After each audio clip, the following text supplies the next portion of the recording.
It's easy to forget how much trust we put in strangers every day. We order a ride, step into a car with someone we've never met, and let them drive us through the city's maze of streets, often late at night, often when we're tired, distracted, or just eager to get home. Most of the time, it's routine. You check your phone, maybe make small talk, and before you know it, you're at your destination. But sometimes, the ride takes a turn you never saw coming. Sometimes, the person behind the wheel isn't just a driver. They're the beginning of a story you'll never forget, a story you wish you could erase. Tonight, I'm going to share 4 real stories of Uber rides that turned into nightmares. These aren't urban legends or internet creepypasta.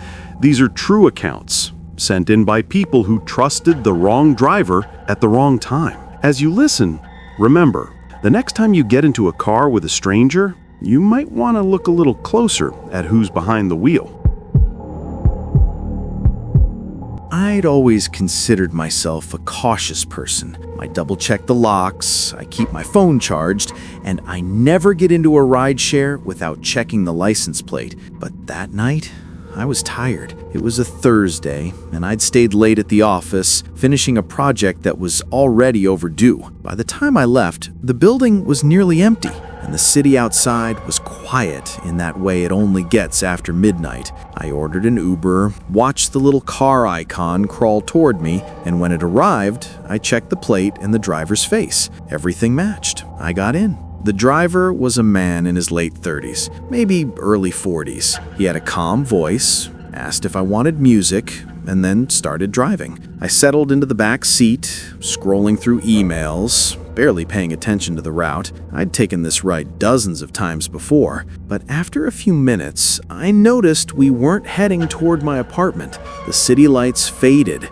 replaced by empty streets and warehouses. I looked up, confused, and asked if he was taking a shortcut. He smiled in the rearview mirror and said, "Don't worry, I know a faster way." My stomach tightened. I opened the Uber app, but the route on the screen didn't match where we were going. I told him to take me back to the main road, but he ignored me, humming along to the radio. I tried to stay calm, thinking maybe it was a mistake, maybe he'd missed a turn, but then he pulled onto a deserted side street and stopped the car. He turned around, his face suddenly serious, and said, "You need to get out."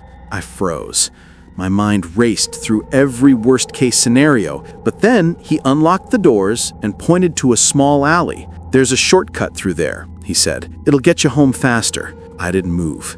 He leaned closer, his voice low. "Get out. Now." I grabbed my bag and bolted, running down the alley, not looking back. I heard the car door slam, the engine rev, and then he was gone. I stumbled out onto a main street, shaking, and called a friend to pick me up. When I reported the incident to Uber, they said they'd investigate, but I never heard anything back. For weeks, I replayed that night in my head, wondering what would have happened if I hadn't run, if I'd trusted him for just a few minutes longer.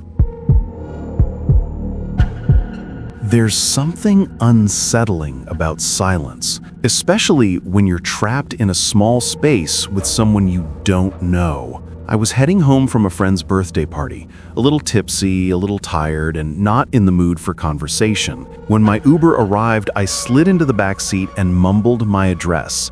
The driver, a woman in her 50s, nodded but didn't say a word. She didn't ask about the music, didn't make small talk, just started driving. At first, I was grateful. I leaned my head against the window, watching the city blur by. But after a few blocks, I realized she was staring at me in the rearview mirror. Not glancing, not checking traffic, just staring. I tried to ignore it, but every time I looked up, her eyes were locked on mine. The silence grew heavier, pressing in on me. I checked the app, but we were still on the right route. Then, without warning, she pulled over in front of a dark, empty park. She turned off the engine and sat there, still staring at me. I asked if something was wrong, but she didn't answer. She just kept staring, her face expressionless. I reached for the door handle, but the child lock was on.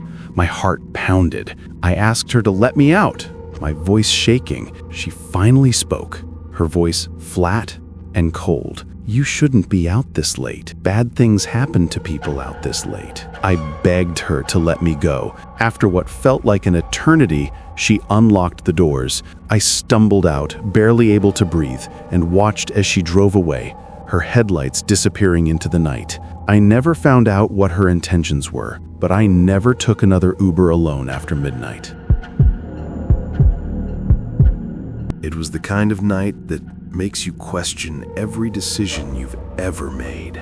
I'd been out with friends at a downtown bar, celebrating a promotion that felt more exhausting than exciting. By the time I decided to call it a night, the city was winding down, the streets slick with rain and the air heavy with the smell of wet pavement. I ordered an Uber, double-checked the driver's name and car, and waited under the awning, shivering in the damp air. When a black sedan pulled up, the driver rolled down the window and called out my name. Or at least, I thought he did. I got in, grateful to be out of the rain. The driver was a young guy, maybe late 20s, with a friendly smile and a playlist of old-school hip-hop. He asked if I wanted the aux cord, and I laughed, shaking my head. We pulled away from the curb, and I settled in, texting my friends that I'd made it into the car. The city lights flickered past, and for a while, everything felt normal. But then, about 10 minutes into the ride, my phone buzzed. It was a message from my actual Uber driver, asking where I was. My heart dropped. I looked at the app and realized the car I was in didn't match the license plate or the make and model listed. I turned to the driver, my voice barely steady, and asked, "Are you sure you're my Uber?" He glanced at me in the rearview mirror, his smile fading. "You said your name was Jess, right?" "My name isn't Jess." I told him my real name, and he went quiet. The car slowed, and for a moment I thought he was going to pull over and let me out, but instead he locked the doors and kept driving. Panic set in. I tried to open the app to call someone, but my hands were shaking too much. I demanded he let me out, but he ignored me, his eyes fixed on the road. The city faded behind us, replaced by empty streets and shuttered storefronts. I started yelling, banging on the window, hoping someone would hear me. Finally, he pulled into a gas station, unlocked the doors, and told me to get out. I stumbled onto the pavement, gasping for air as he sped away into the night. I called the police, but there wasn't much they could do. I hadn't gotten a good look at his plates, and the security cameras at the gas station were too blurry to make out his face. For weeks, I replayed that night in my head, wondering what would have happened if I hadn't realized the mistake, if I'd stayed quiet and trusted a stranger who wasn't who he said he was. Now, every time I order a ride, I triple-check the details, and I never, ever get into a car without confirming the driver's name and license plate. Some rides start out normal and end in chaos. For me, it was a late-night trip home from a friend's apartment on the other side of town. I'd had a couple of drinks, not enough to be drunk, but enough to make me grateful for rideshare apps. I ordered an Uber, watched the little car icon approach, and got in as soon as it arrived. The driver was a middle-aged man with a thick accent and a tired smile. He asked if I minded if he took a different route because of construction, and I nodded, not thinking much of it. We drove in silence for a while, the city lights giving way to quieter, darker streets. I glanced at my phone, watching the route on the app, but after a few minutes, I realized we were nowhere near my neighborhood. I asked the driver if he was sure about the detour, and he assured me it was the fastest way. But the streets grew emptier, the houses farther apart, and my unease grew with every passing minute. Suddenly, he pulled over on a deserted road, turned off the engine, and turned to face me. "You seem like a nice person," he said, his voice low, "but you shouldn't trust strangers so easily."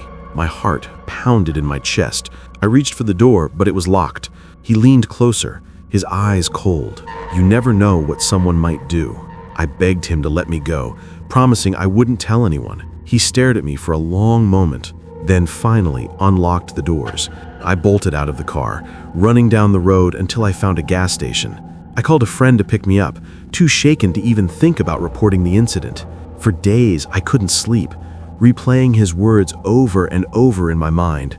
I realized how close I'd come to something terrible and how easily it could happen to anyone. These stories aren't meant to scare you away from using rideshare apps. Most drivers are just people trying to make a living, and most rides are uneventful. But every now and then, you find yourself in a situation that reminds you how vulnerable you really are. The next time you get into a car with a stranger, remember these stories. Trust your instincts, stay alert, and never take your safety for granted.